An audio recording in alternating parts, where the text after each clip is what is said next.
time, I heated the camper's interior using rocks which I warmed in the fire. This time, I will use water instead of rocks to heat my camper with. I made the switch because I wanted to see which material makes the best thermal battery to heat my little shelter with. On one hand, rocks can be heated much hotter than water, but on the other hand, water seems to absorb and radiate heat more efficiently than rocks can. With all that in mind, I was curious to see what my findings would be.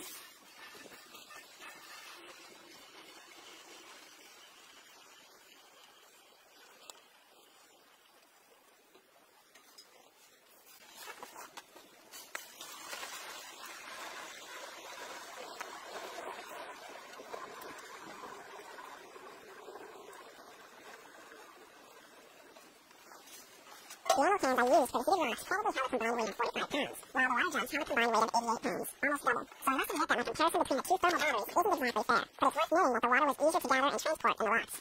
Plus, the rocks have only one use, whereas the water is useful for all sorts of things.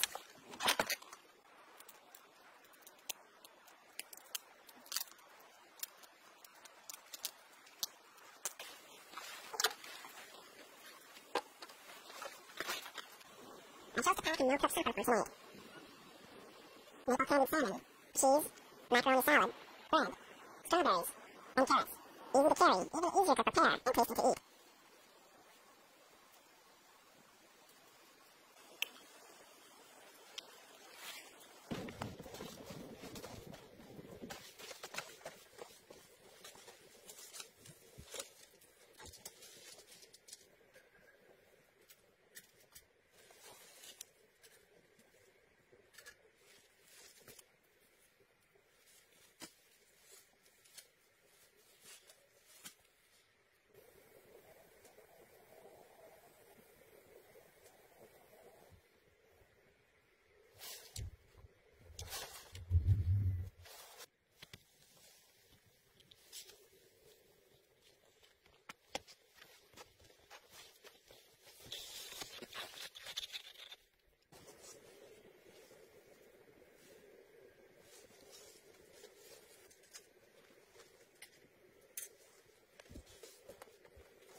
After reheating the canteens, I went on a short walk before turning in for the night.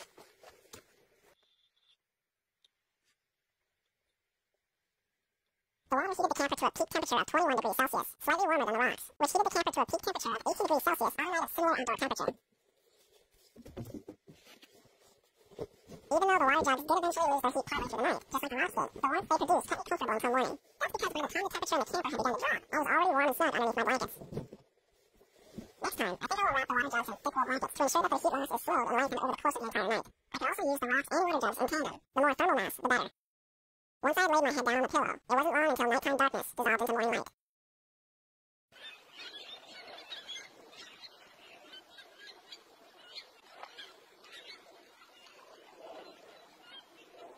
In the last episode, I mentioned that I wanted to find a minimalistic solar setup for my camper. Something to power my lighting, charge my collection of camera batteries, and run a small heating pad. After doing some looking around, I found my solution. And it all comes down to I originally purchased a 40-watt solar panel to recharge the power station, but I think I'm going to need a bigger panel, especially during the winter months when the sun becomes more scarce.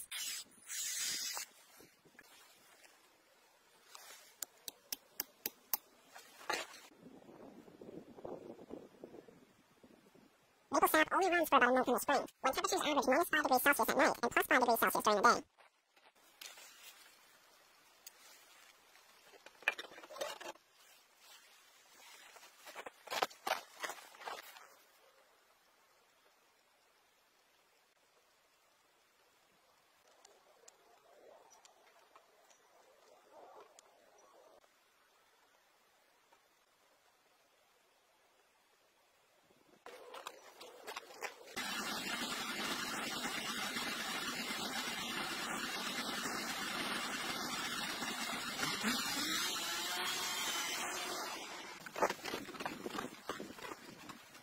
Gathering sap won't harm the tree if done correctly.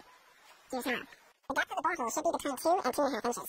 I put some electrical tape at the 2-inch mark on my drill bit to ensure that I didn't drill any deeper than necessary. The hole should be just big enough for the spiral to fit snugly inside it, which means that either a 5/16 or a 7/16 drill bit will do the job. The hole should also be drilled at a slight upward angle to help the sap flow more easily into the spiral.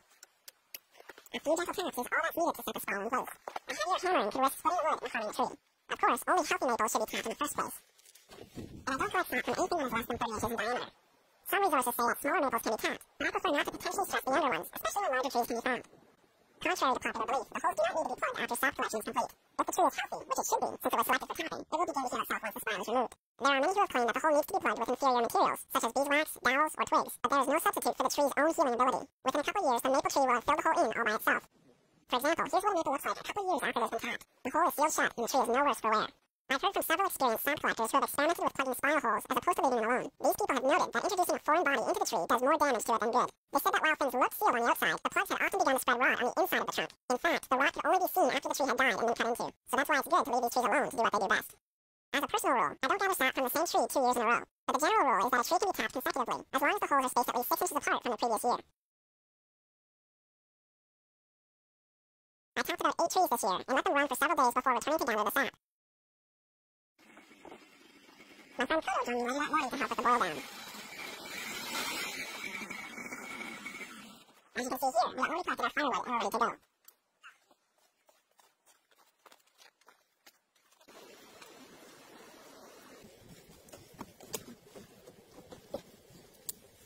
At the collection stage, the sap will look and taste like water, with only a hint of sweetness. It only becomes maple syrup once the sap has been boiled down.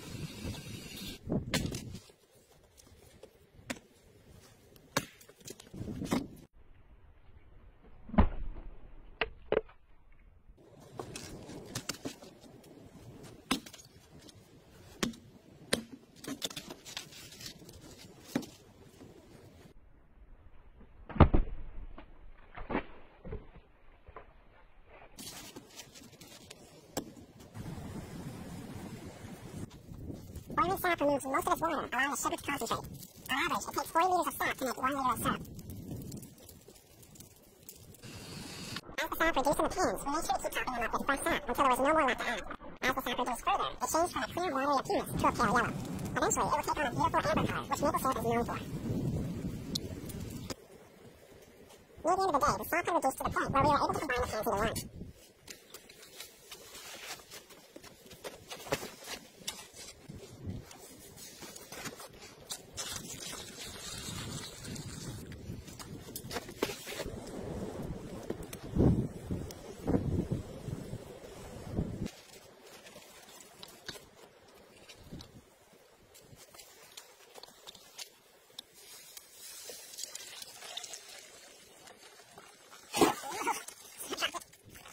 Sap home for the finishing boil, as the wood fire had been too hot for the final stage.